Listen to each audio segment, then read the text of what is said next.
రాముడు అయోధ్యకు తిరిగి వచ్చినప్పుడు ప్రజల ఆనంద దీపాలు. రామ పట్టాభిషేకంతో రామరాజ్యంలో ధర్మ పరిపాలన ఎలా సాగింది?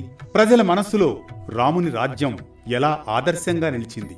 తదితర ఆదర్శ రాజ్య భావాలతో సాగిన రమ్యమైన అనగనగాలోని నేటి ఘట్టమే న్యాయం, సత్యం, ధర్మం పునాదిగా రాముని పరిపాలనం, తరతరాలకు యుగయుగాలకు ఆదర్శం రామరాజ్యం.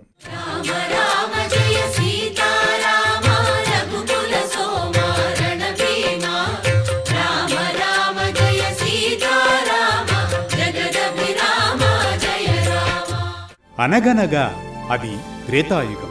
శ్రీరాముడు అయోధ్యకు తిరిగి రావడంతో ప్రజలు ఆనందోత్సాహాలతో దీపాలు వెలిగించి తమ ఆనందాన్ని జరుపుకుంటారు. శ్రీరాముడు అయోధ్యకు చక్రవర్తిగా పట్టాభిషిక్తుడై సుదీర్ఘకాలం పాటు ధర్మబద్ధంగా ప్రజలకు సేవ చేస్తూ రామరాజ్యాన్ని స్థాపిస్తాడు. తన పాలనలో న్యాయం, ధర్మానికి అత్యంత ప్రాధాన్యత ఉంటుంది. రాముని పాలనలో ప్రజలు ఉన్నతమైన వ్యక్తిత్వంతో సుఖ సంతోషాలతో జీవిస్తూ ఉంటారు. అయోధ్య రాజసభలో శ్రీరాముడు, లక్ష్మణుడు, భరతుడు, శత్రుఘ్నుడు ప్రజలైన మీ ఆశీస్సులతో ఈ రాజ్యానికి నేను రాజుగా బాధ్యతలు చేపట్టాను, ధర్మబద్ధంగా పాలిస్తాను, ఇదే నా ప్రతిన. రాజసభలో శ్రీరాముడు తన సోదరులకు పాలన గురించి, ప్రజా సంక్షేమానికి తీసుకోవలసిన నిర్ణయాలు ఎలా ఉండాలో తెలియజేస్తాడు. రాజు తీసుకునే నిర్ణయాలన్నీ ప్రజల సంక్షేమాన్ని దృష్టిలో పెట్టుకునే ఉండాలని, ప్రజల మీద ఎనలేని భారాన్ని మోపే అధికమైన పన్నులు వేసి ప్రజలను పీడనకు గురిచేయకూడదంటాడు రాముడు. రాజులు యజ్ఞయాగాదులు చేసి దేవరుణం, పితృరుణం, ఋషి రుణాలను తీర్చుకోవాలని, గురువులను, మహర్షులను, ఆచార్యులను, పెద్దలను పూజించాలని, గౌరవించాలని, రాజ్యంలోనున్న దీనులు, హీనులు, అనాథలు, అన్నార్థులు, వృద్ధుల యోగక్షేమాలను చూస్తూ మెలగాలని, అలా మెలగడమే రాజధర్మమని సూచిస్తాడు. తల్లిదండ్రుల్ని, ప్రజల్ని ప్రేమతో చూసుకోవాలి. సదాచార సంపన్నత, సత్ప్రవర్తన, లోకహితం గావించే వారిని పురోహితులుగా నియమించి యజ్ఞ, హోమ, ఆధ్యాత్మిక కర్మలు నిర్వహించాలంటాడు. బుద్ధి కుశలతలోనూ, ఆలోచన శక్తిలోనూ ఉన్నతంగా ఉండేవారిని, తనతో సమానమైన వారిని, పరాక్రమంలో యోధులను, విశ్వసనీయత కలవారిని మాత్రమే మంత్రాంగం చేసేందుకు నియమించుకోవాలంటాడు. ప్రలోభాలకు, ఆశలకు, భౌతిక సుఖలాలసత్వానికి, వ్యసనాలకు దూరంగా ఉండేవారిని, దృఢ మనస్తత్వం గలవారిని మాత్రమే ఉద్యోగులుగా తీసుకోవాలంటాడు. అక్రమాలకు, అవినీతికి, ఆశ్రిత పక్షపాతానికి పాల్పడేవారిని, ధనాశపరులను దూరంగా ఉంచగలగాలంటాడు. అక్రమార్కుల్ని, నేరస్తులను, చెడ్డవాళ్లను నేరం రుజువైన తర్వాత మాత్రమే శిక్షించాలంటాడు.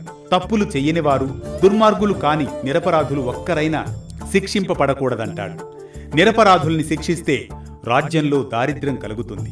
ఉద్యోగులకు, మంత్రులకు వారు చేసే విధులన్నీ వారికి నిర్దేశించి, వారికి అప్పగించిన విధులు, బాధ్యతలు సరిగా సక్రమంగా నిర్వహిస్తున్నారా లేదా అనేది పర్యవేక్షించాలి.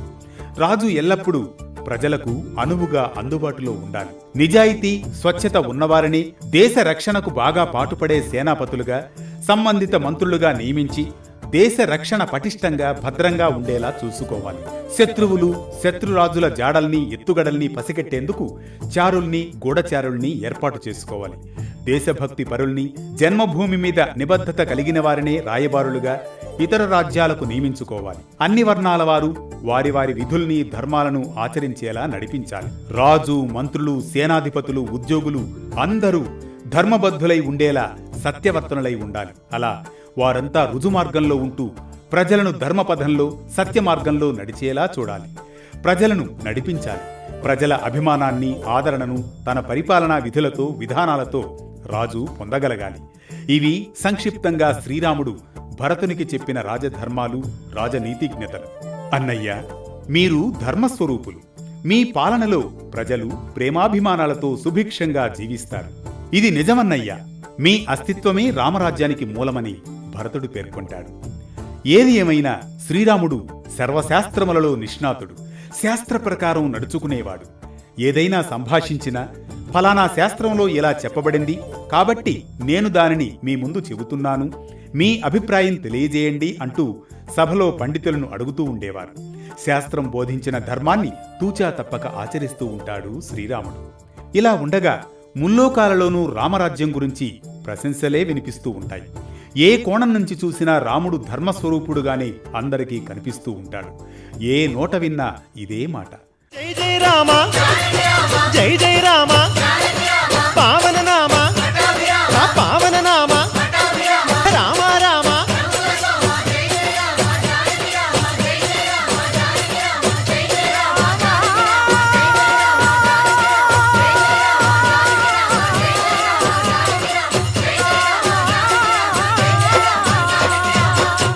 ఇలాంటి తరుణంలో రాముడు తన పాలనలో ప్రజల అభిప్రాయాన్ని తెలుసుకునేందుకు గూఢచారులను తన మందిరానికి పిలిపిస్తాడు.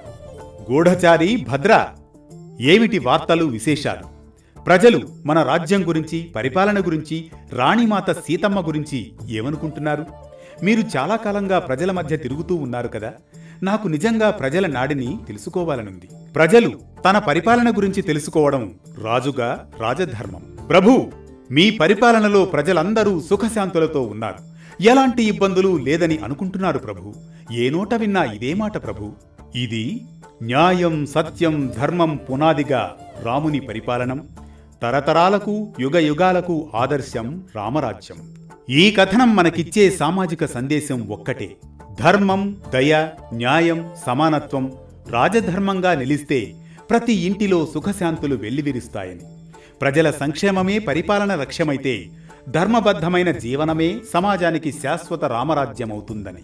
రామాయణం మనకెప్పటికీ స్ఫూర్తి కిరణం.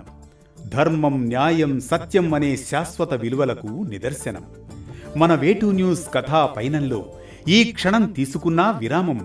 రేపు రాత్రి 9 గంటలకు పలుకుదాం మరో శ్రీకారం.